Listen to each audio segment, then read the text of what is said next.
Well, this was sort of a new toy. You play with it. There was. We were close to the Saguenay River, and they used to send up cruise boats up the Saguenay River because of the very high sides.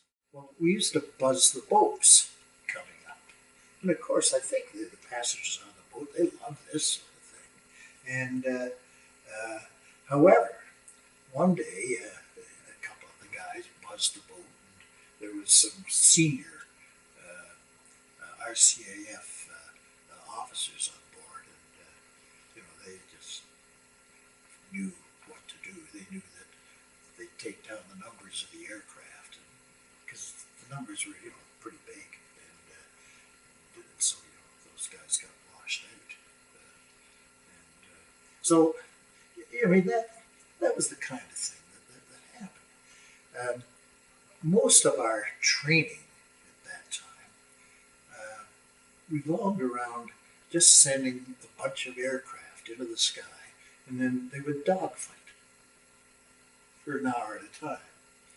Well, I was, for some reason, I was appointed sort of a flight commander, which meant it was just a Joe job. It was my job to make sure that people attended we had a link trainer there, and they had to keep that link trainer fully occupied, and it was my job to detail people there. It was my job to make sure that my squad had a certain number of flying hours, this kind of thing. And at the same time, I had to be part of it. So one day,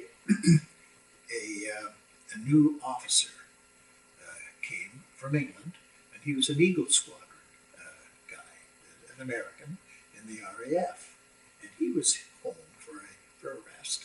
And as part of the rest, they would just send him to a station such as ours and say, teach these guys how to be fighter pilots, will you? Because at that point we were on Hurricanes. However, we did have quite a lot of Harvards there at the time. So one day this Eagle Squadron guy came out and said, look, I've never flown a Harvard. Would you check me out on it? And him and I was just aghast at this Eagle Squadron pilot who'd seen the war would ask me, and I said, sure, I'll check you out on it. Meaning that I'll sit in the back seat and hope you do everything right. And so he took off in this thing, and he was doing okay. And there was this huge dogfight going on close to the airport, and he got into it. I forgot to tell him that the Harvard had a tendency, when it was on high speeds and you pulled it really tight, it would sort of flick out and flick it. When it flicked, it would spin. And usually in a high-powered aircraft like a Spit or a Hurricane, you just give her more gas, and that will keep you straight, even though you're at the point of a stall. And so he just kept on. He was full throttle anyway, and this darn thing spun. Down it went, and I looked down and I thought, this is the end. And I didn't even have the common sense to say, I have control, thinking that he would know how to get out of the spin. I looked up. He eventually pulled out of the spin, and I looked up, and he was between two huge boulders, huge rocks, and that's how low he had come in that spin before he got out. Couldn't believe it. At that point, he says, where the hell's home? I told him where it was. Really. It's just an amazing thing. I was stationed in Sydney, Nova Scotia, and we had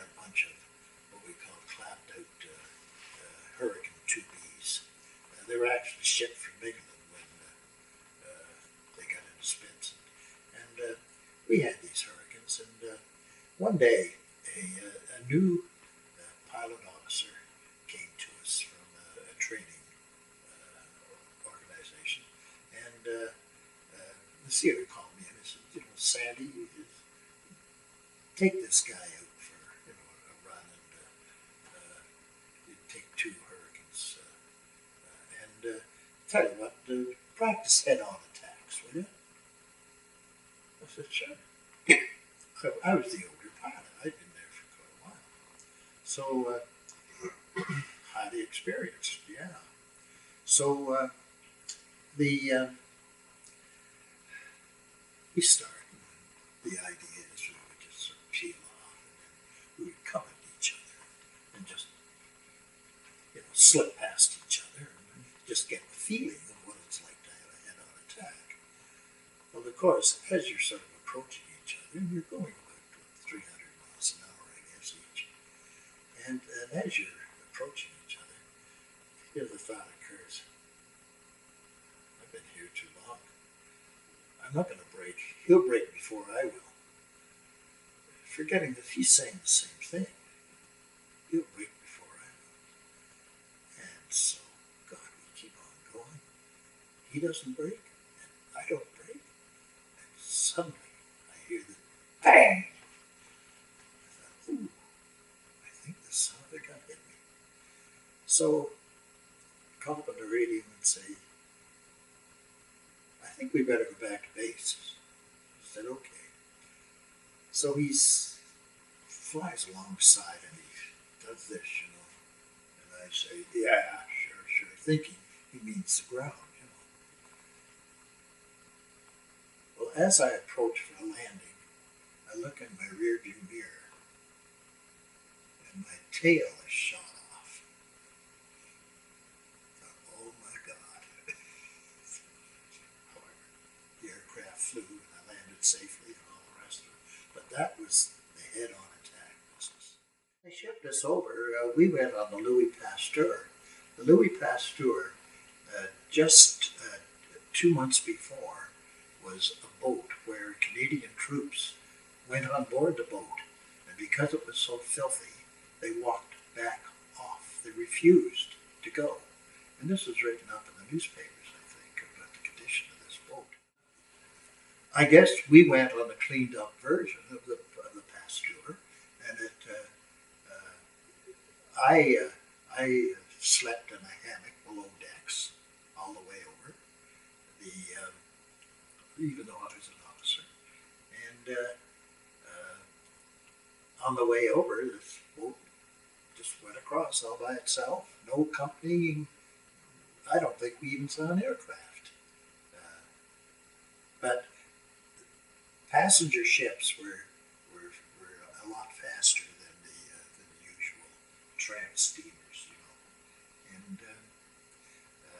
and so they could sort of flee or stay away from